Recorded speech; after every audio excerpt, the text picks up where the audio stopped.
इतर अधिकाऱ्यांनी याच्याकडून काय शिकलं पाहिजे या घटनेवरून? इतर अधिकाऱ्यांनी हेच शिकलं पाहिजे की कोणत्याही थोर पुरुषांचा अपमान अधिकाऱ्यांनी सहन नाही केला पाहिजे.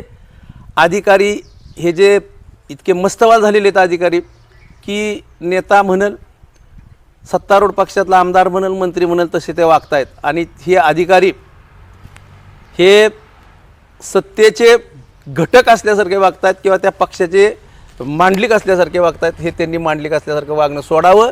त्यांनी सर्वात प्रथम हे लक्षात घ्यावं की आपण बाबासाहेबांच्या संविधानामुळे या पदावरती आहोत. भारतीय संविधानाचे निर्माते डॉक्टर बाबासाहेब आंबेडकरांना आपण मानतो, परंतु काही लोक ते बाबासाहेबांना म्हणजे जे संविधान निर्माते मानत नाहीत, त्यांच्यासाठी काय सांगाल? त्यांनी हा देश सोडून जावा मला असं वाटतं. कारण का त्यांना या देशामध्ये, बाबासाहेबांच्या देशामध्ये त्यांना राहण्याचा अधिकार नाही. त्यामुळे त्यांना जर बाबासाहेबांना जर मानायचं नसेल तर त्यांनी हा देश सोडावा. एक तर पाकिस्तानात जावं, नाही तर एक तर बांगलादेशमध्ये जावं. हे देशामध्ये असणारे अस्पृश्यता, भेदभाव मिटवण्यासाठी बाबासाहेबांनी संविधानाच्या माध्यमातून काम केलेलं आहे. आणि ज्या संविधान निर्माते डॉक्टर बाबासाहेब आंबेडकर यांच्यासोबतच भेदभाव केला जातोय का असं वाटतं का तुम्हाला? सरळ भेदभावच केला जातोय. आणि असा भेदभाव करणाऱ्या व्यक्तींना मी तो म्हणतो फाशी शिक्षा दिली पाहिजे. माफच नाही केलं पाहिजे. हे माफ करण्यासारखं कृत्यच नाही हो. कशासाठी तुम्ही माफ करताय?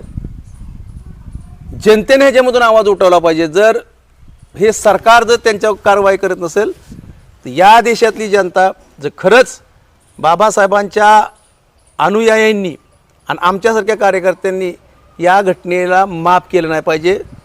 खूप मोठ्या प्रमाणात उठाव झाला पाहिजे, तरच कुठं तर याला आळा बसेल. अन्यथा ही पद्धत, हे सरकार अशाच पद्धतीने वागणार आहे.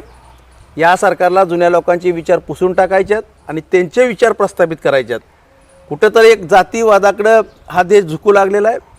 आणि जेव्हापासून हे भाजपचं सरकार आलं त्या दिवसापासून या देशामध्ये धर्माधर्मामध्ये, जातीजातीमध्ये आणि जाती अंतर्गत मराठा ओबीसीमध्ये वाद लावण्यापलीकडे या सरकारने काही केलेलं नाही. जातीमध्ये फूट पडायची, धर्मामध्ये फूट पडायची आणि आपली पोळी कशी भाजून घ्यायची, हाच प्रयत्न हे भाजपचं सरकार करतं आहे.